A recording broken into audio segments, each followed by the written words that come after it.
সংবাদে আপনাদের সবাইকে স্বাগত জানাচ্ছি। আমি ফিরোজ তুহা। শুরুতেই বিআরবি কেবলস সংবাদ শিরোনাম। বাংলাদেশে গণ অভ্যুত্থান নিয়ে জাতিসংঘের প্রতিবেদন, বিশ্ব মিডিয়ায় তোলপাড়। জুলাই বিপ্লব, শেখ হাসিনাকে প্রধান আসামি করে ট্রাইব্যুনালে বিএনপির অভিযোগ দাখিল। র্যাব বিলুপ্তির সুপারিশ জাতিসংঘের।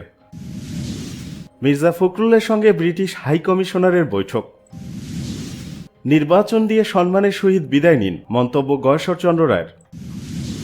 আয়নাঘর ঘুরে যা বললেন হুমাম কাদের চৌধুরী। বাংলাদেশে গণ অভ্যুত্থান নিয়ে জাতিসংঘের প্রতিবেদন, বিশ্ব মিডিয়ায় তোলপাড়। গত বছরের জুলাই আগস্ট মাসে বাংলাদেশে ছাত্র জনতার উপর শেখ হাসিনা সরকার ও আওয়ামী লীগ যে দমনপীড়ন হত্যাকাণ্ড চালিয়েছিল তা নিয়ে একটি প্রতিবেদন প্রকাশ করেছে জাতিসংঘের মানবাধিকার বিষয়ক হাই কমিশনারের দপ্তরের অনুসন্ধান দল। গত বুধবার এই প্রতিবেদন প্রকাশিত হয়। এ নিয়ে দেশের গণমাধ্যমগুলোর পাশাপাশি গুরুত্ব সহকারে খবর প্রকাশ করেছে BBC, CNN, the new York Times সহ প্রায় প্রত্যেকটি খ্যাতনামা আন্তর্জাতিক গণমাধ্যম। বিবিসি, ব্রিটিশ সংবাদ মাধ্যম বিবিসি লিখেছে, বাংলাদেশের সাবেক প্রধানমন্ত্রী শেখ হাসিনা ও তার সরকার বিক্ষোভকারীদের বিরুদ্ধে যে প্রথাগত প্রাণঘাতী সহিংসতা চালিয়েছে তা মানবতা বিরোধী অপরাধ হতে পারে বলে জানিয়েছে জাতিসংঘ। সংস্থাটির মানবাধিকার তদন্তকারীরা বলেছে, গত বছর বাংলাদেশে আন্দোলন চলাকালে প্রায় 1400 জন নিহত হয়েছেন। তাদের মৃত্যু প্রধানত নিরাপত্তা বাহিনীর হাতে হয়েছে। সিএনএন, মার্কিন সংবাদ মাধ্যম সিএনএন এর প্রতিবেদনের সরকারি বাহিনীর হাতে 1400 জনের বেশি নিহত হওয়ার বিষয়টি গুরুত্ব পেয়েছে। তারা বলেছে, জাতিসংঘের মানবাধিকার অফিসের অনুমান, গত গ্রীষ্মে বাংলাদেশের ছাত্র নেতৃত্বাধীন আন্দোলনের বিরুদ্ধে দমন অভিযানে 1400 জনের বেশি মানুষ নিহত হয়েছে। দ্য নিউ ইয়র্ক টাইমস, প্রভাবশালী মার্কিন সংবাদ মাধ্যম দ্য নিউ ইয়র্ক টাইমস শিরোনাম করেছে, বাংলাদেশে আন্দোলন দমাতে ঘটনাকে সম্ভাব্য মানবতা বিরোধী অপরাধ বলে অভিহিত করেছে জাতিসংঘ। রয়টার্স, জাতিসংঘ প্রতিবেদনের কথা উল্লেখ করে বার্তা সংস্থা রয়টার্স বলেছে, বাংলাদেশে আন্দোলনের প্রতিক্রিয়ায় গুরুতর মানবাধিকার লঙ্ঘনের ঘটনা ঘটেছে। জুলাই বিপ্লব, শেখ হাসিনাকে প্রধান আসামি করে ট্রাইব্যুনালে বিএনপির অভিযোগ দাখিল।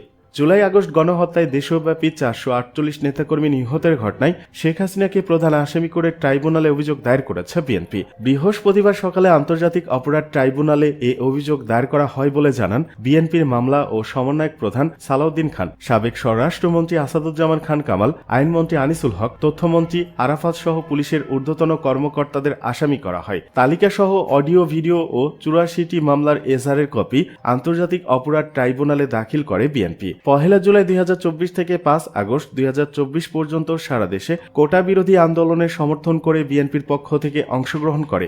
সেখানে 848 জনের শহীদের তালিকা জমা দিয়েছে বিএনপি। একই সঙ্গে দেশব্যাপী হওয়া মামলার এজাহার, পত্রিকার ছবি, অডিও, ভিডিও জমা দেওয়া হয়েছে। এ সময় তারা হত্যার সঠিক বিচার, ন্যায় বিচার দাবি করেন। এদিকে র্যাব বিলুপ্তির সুপারিশ জাতিসংঘের। র্যাপিড অ্যাকশন ব্যাটালিয়ন র্যাব ও টেলিযোগাযোগ নজরদারি জাতীয় সংস্থা national telecommunication monitoring centre NTMC বিলুপ্তির সুপারিশ করেছে জাতিসংঘের মানবাধিকার কার্যালয়। পাশাপাশি বর্ডার গার্ড বাংলাদেশ, বিজিবি এবং প্রতিরক্ষা গোয়েন্দা মহাপরিদপ্তর ডিজিএফআই এর কর্মকাণ্ড সীমিত করার সুপারিশ করা হয়েছে। বুধবার জুলাই অভ্যুত্থানের সঙ্গে সম্পর্কিত মানবাধিকার লঙ্ঘন ও নির্যাতন সংক্রান্ত ফ্যাক্ট ফাইন্ডিং প্রতিবেদনে এসব সুপারিশ করা হয়েছে। জাতিসংঘের অনুসন্ধান দলটি জবাবদিহি ও ন্যায় বিচার নিশ্চিত এবং সমস্যার মূল উৎস খুঁজে বের করতে 50টির মতো সুপারিশ করেছে। সুপারিশে বলা হয়েছে, নিরপেক্ষভাবে কার্যকর পক্ষপাতহীনতার সঙ্গে সব বিচার বহির্ভূত হত্যা ও গুমের ঘটনা তদন্ত করতে হবে। র্যাব ও এনটিএমসি কে বিলুপ্ত করার সুপারিশ করা হয়েছে। এনটিএমসি কে বিলুপ্ত করার সুপারিশ করে প্রতিবেদনে বলা হয়েছে, সংস্থাটি নাগরিকদের ব্যক্তিগত স্বাধীনতা খর্ব করেছে। অন্য সুপারিশগুলোর মধ্যে রয়েছে, বাহিনীর কারো বিরুদ্ধে অভিযোগ না থাকলে নিজ বাহিনীতে ফেরত পাঠানো, বিজিবি, ডিজিএফআই সহ গোয়েন্দা সংস্থার আইনি ক্ষমতার লাগাম টেনে ধরা, আনসার বিজিবিকে সামরিক বাহিনী থেকে মুক্ত রাখা, অধ্যাদেশ জারির মাধ্যমে সামরিক বাহিনী অভ্যন্তরীণ যে কোনো পরিস্থিতিতে কতটা সময় কাজ করবে এবং মাঠে থাকবে তা নিশ্চিত করা। মানবাধিকার লঙ্ঘনের অভিযোগ আছে এমন সব আইন শৃঙ্খলা রক্ষা বাহিনীর সদস্যদের বিষয়ে আন্তর্জাতিক মানদণ্ড অনুযায়ী তদন্ত করা। জনতার বিরোধিতার মুখে ক্ষমতা আঁকড়ে রাখতে সাবেক সরকার জুলাই গণঅভ্যুত্থানে নৃশংসতা চালিয়েছিল বলে মন্তব্য করেছেন জাতিসংঘের মানবাধিকার বিষয়ক হাই কমিশনার ভলকার তুর্ক। তিনি বলেন, জুলাই গণঅভ্যুত্থানের নৃশংস প্রতিক্রিয়া ছিল সাবেক সরকারের একটি পরিকল্পিত এবং সমন্বিত কৌশল, যা জনতার বিরোধিতার মুখে ক্ষমতা আঁকড়ে রাখতে করা হয়েছিল। মির্জা ফখরুলের সঙ্গে ব্রিটিশ হাই কমিশনারের বৈঠক। বিএনপি মহাসচিব মির্জা ফখরুল ইসলাম আলমগীরের সঙ্গে বৈঠকে বসেছেন ঢাকায় নিযুক্ত ব্রিটিশ ভারপ্রাপ্ত হাই কমিশনার জেমস গোল্ডম্যান। বৃহস্পতিবার বেলা 11টায় গুলশানে বিএনপির চেয়ারপারসনের রাজনৈতিক কার্যালয়ে এই বৈঠক শুরু হয়। বিএনপির মিডিয়া সেলের সদস্য সাইরুল কবির খান এ তথ্য নিশ্চিত করেছেন। তিনি জানান, ঢাকায় নিযুক্ত ভারপ্রাপ্ত ব্রিটিশ হাই কমিশনার বিএনপি মহাসচিবের সঙ্গে সাক্ষাৎ করতে এসেছেন। বৈঠকে উপস্থিত আছেন বিএনপির সাংগঠনিক সম্পাদক ও চেয়ারপারসনের পররাষ্ট্রনীতি বিষয়ক বিশেষ সহযোগী উপদেষ্টা কমিটির সদস্য শামা ওবায়দ। নির্বাচন দিয়ে সম্মানের সহিত বিদায় নিন, মন্তব্য গয়েশ্বরচন্দ্র রায়ের। রাস্তায় লোক নামানোর আগে নির্বাচন দিয়ে অন্তর্বর্তী সরকারকে সম্মানের সহিত বিদায় নেওয়ার আহ্বান করেছেন বিএনপির স্থায়ী কমিটির সদস্য গয়েশ্বরচন্দ্র রায়। বুধবার লালমনিরহাটে নিত্য প্রয়োজনীয় পণ্যের মূল্য বৃদ্ধি সহনীয় পর্যায়ে রাখতে অবনতিশীল আইন শৃঙ্খলা পরিস্থিতির উন্নতি, দ্রুত গণতান্ত্রিক যাত্রাপথে উত্তরণের জন্য নির্বাচনী রোডম্যাপ ঘোষণা এবং রাষ্ট্রে পতিত ফ্যাসিবাদের নানা চক্রান্তের অপচেষ্টা মোকাবেলা সহ বিভিন্ন দাবিতে জেলা বিএনপি আয়োজিত সমাবেশে প্রধান অতিথির বক্তব্যে তিনি কথা বলেন। গয়েশ্বরচন্দ্র রায় বলেন, বর্তমান সরকারের কিছু কার্যক্রম দেখে মনে হচ্ছে তারা নিরপেক্ষতা হারাতে যাচ্ছে। এই সরকার যেহেতু নির্বাচিত সরকার নয়, তাই সব বিষয়ে মাথা ঘামানো ঠিক নয়। যত দ্রুত সম্ভব সংস্কার শেষ করে নির্বাচনী রোডম্যাপ ঘোষণা করতে হবে। তিনি বর্তমান সরকারকে উদ্দেশ্য করে বলেন, নির্বাচনের জন্য লোকজন রাস্তায় নামানোর আগে তাড়াতাড়ি নির্বাচন দিয়ে সম্মান নিয়ে বিদায় নিন, কারণ আন্দোলন হয়েছে ফ্যাসিবাদের পতন ও ভোটাধিকার ফিরে পেতে। কে ক্ষমতায় আসবে সেটা বড় কথা নয়, মানুষ তাদের ভোট দিতে চায়, এটা বড় কথা। গয়েশ্বর বলেন, অনেকেই বলেন 5 আগস্ট দেশ স্বাধীন হয়েছে, তাহলে 71-এর 16 ডিসেম্বর কি হয়েছে? 5 আগস্ট ফ্যাসিবাদের পতন হয়েছে।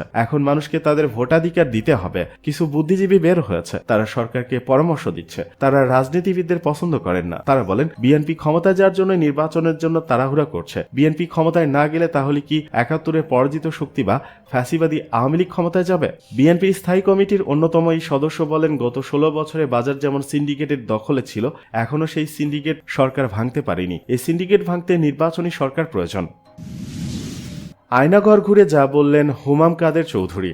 হুমাম কাদের চৌধুরী বলেন, আমাদের প্রধান উপদেষ্টার সাথে যারা আমরা আয়নাঘর পরিদর্শন করেছি, গত 6 মাস ধরে আমরা একটা আশা নিয়েছিলাম যে কোনো মুহূর্তে গিয়ে আয়নাঘর দেখে আসব। কিছুজন মাসের জন্য ছিল আর কিছুজন অনেক বছর ছিল। তিনি বলেন, যেভাবে আমরা আয়নাঘরটাকে মনে রেখেছিলাম ঠিক সেই রকম পেয়েছি। কিছু কিছু জায়গা পরিবর্তন হয়েছে।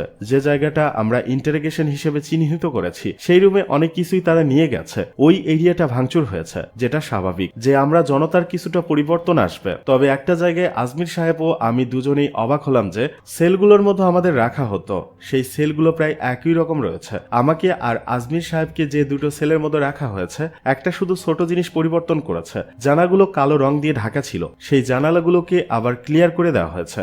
ওটা ছাড়া আর কোনো পরিবর্তন হয়নি। হুমাম কাদের চৌধুরী বলেন, সত্যিকার অর্থে আমাদের মাঝে সেই সুযোগ ছিল না বাকি বিল্ডিং কেমন ছিল তা দেখতে।